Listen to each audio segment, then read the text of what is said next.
ایک دفعہ کا ذکر ہے کہ ایک بادشاہ نے اپنی رعایا پر ظلم کر کے بہت سارا خزانہ جمع کر لیا اور اسے شہر سے باہر ایک جنگل میں خفیہ غار میں چھپا دیا۔ غار کے دروازے کی دو چابیاں تھیں، ایک بادشاہ کے پاس اور دوسری اس کے وزیر کے پاس تھی۔ ان دو کے علاوہ کسی کو بھی اس غار کا پتہ نہیں تھا۔ ایک دن صبح کے وقت بادشاہ خزانہ دیکھنے کے لیے غار کی طرف گیا اور دروازہ کھول کر اندر داخل ہو گیا۔ خزانہ کمروں میں چاول اور گندم کے انبار کی طرح بکھرا پڑا تھا، ہیرے اور جواہرات الماری میں سجے ہوئے تھے۔ بادشاہ اس خزانے کو دیکھ کر بہت خوش ہوا، لیکن آتے وقت بادشاہ غار کا دروازہ ہی بند کرنا بھول گیا تھا۔ اسی وقت وزیر کا اس غار کی طرف سے گزر ہوا۔ وزیر نے جب خزانے کا دروازہ کھلا دیکھا تو حیران رہ گیا۔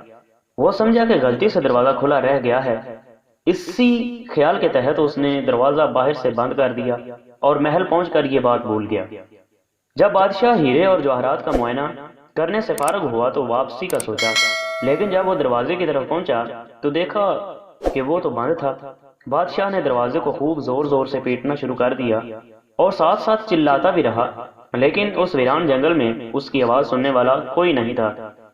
وہ واپس اپنے خزانے کی طرف گیا اور ان سے دل بہلانے کی کوشش کرنے لگا، لیکن بھوک اور پیاس کے ہاتھوں مجبور ہو کر وہ پھر دروازے کی طرف گیا۔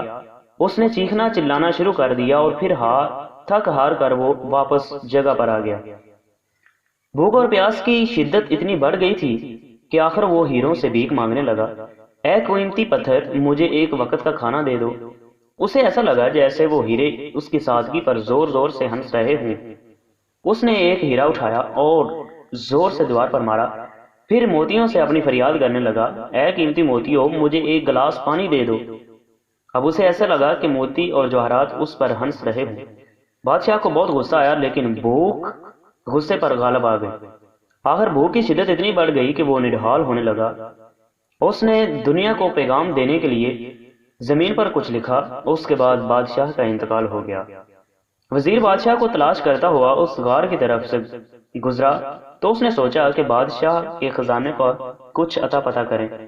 جب وہ غار کے اندر داخل ہوا تو دیکھا کہ بادشاہ مرا پڑا ہے اور زمین پر لکھا ہے، دولت کسی کو زندگی نہیں دے سکتی۔ آنے والی ویڈیو تک کے لیے اجازت دیجیے۔ اللہ حافظ۔